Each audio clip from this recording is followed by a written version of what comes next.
Module 3, we're all a little lost. Jesus came to seek and save the lost. Luke chapter 19 verse 10 says, "For the Son of Man came to seek and to save the lost." The word lost can make some of us a little uncomfortable. Maybe we don't think we're lost. Perhaps lost is how we might have described how we felt in college or as a young adult. But certainly not now. I'm a full-grown adult. I'm not lost. Well, let's take a look at the 15th century translation for the word lost. The current day definition is unable to find the way, lacking assurance or self-confidence, helpless. None of us really want to think of ourselves that way, right? But listen to the biblical translation of the word lost. Not made use of or claimed, no longer known, hardened or lost to shame, not appreciated or understood, obscured or overlooked. I've felt hardened because of shame. I've felt misunderstood and underappreciated more times than I can count. And I've been overlooked many times. By this translation, we're all a little lost, right? So I have two questions for you. Number one, who are the lost that Jesus came for? And number two, if Jesus came for the lost, then does that mean that we, personally, and the church should also be seeking the lost? Let's address both of these questions in this module. Who are the lost that Jesus came for? When I read those definitions a moment ago, did any of those resonate with you? Let's take a moment to pause on those questions. Check the downloadable worksheet that's available for this module. Pause the video for a few minutes and write down how you feel lost right now or how you felt lost in the past. Here are a few questions to get you started. Are you doubting God exists? Do you need a miraculous healing that eludes you? Do you have unanswered prayers and are just confused as to where God is?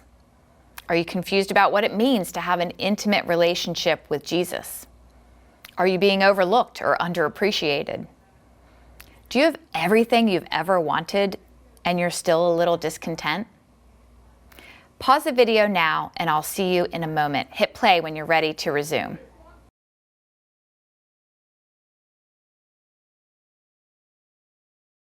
Let's take a moment to look at the people that Jesus spent the most time with. He loved everyone, for sure, but he seemed to have some favorites. I'll give you a hint. It wasn't the perfect religious rule keepers that were his favorites.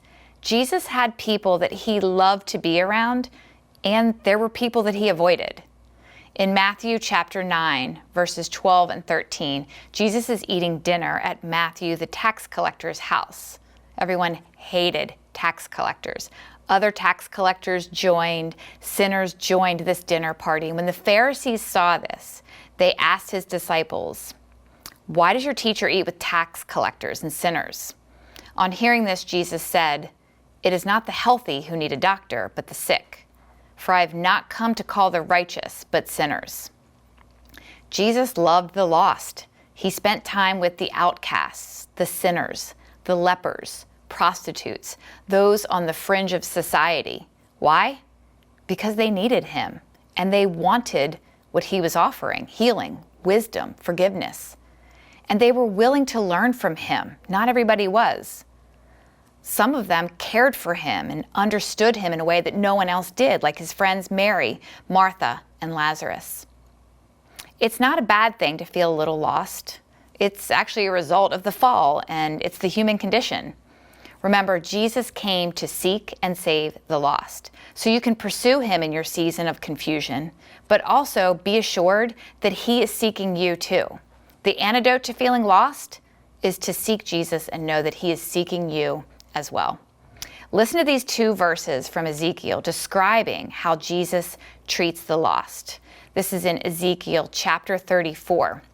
Verse 12 says, "As a shepherd looks after his scattered flock when he is with them, so will I look after my sheep. I will rescue them from all the places where they were scattered on a day of clouds and darkness." Verse 16 says, "I will search for the lost and bring back the strays. I will bind up the injured and strengthen the weak. I will shepherd the flock with justice." God has revealed to Nativity that there is a need in our community and beyond. that people are lost, including us at times. There are those who need healing, forgiveness. There are people looking for godly wisdom in their lives. The lost. They are sitting in our pews and they are outside of our walls longing for more. We're all a little lost, and we have a responsibility to seek and join God in saving the lost. That is what Jesus was all about, and so are we. In the last module for this class, coming up next, we'll look at why it's important to be a member of a church family.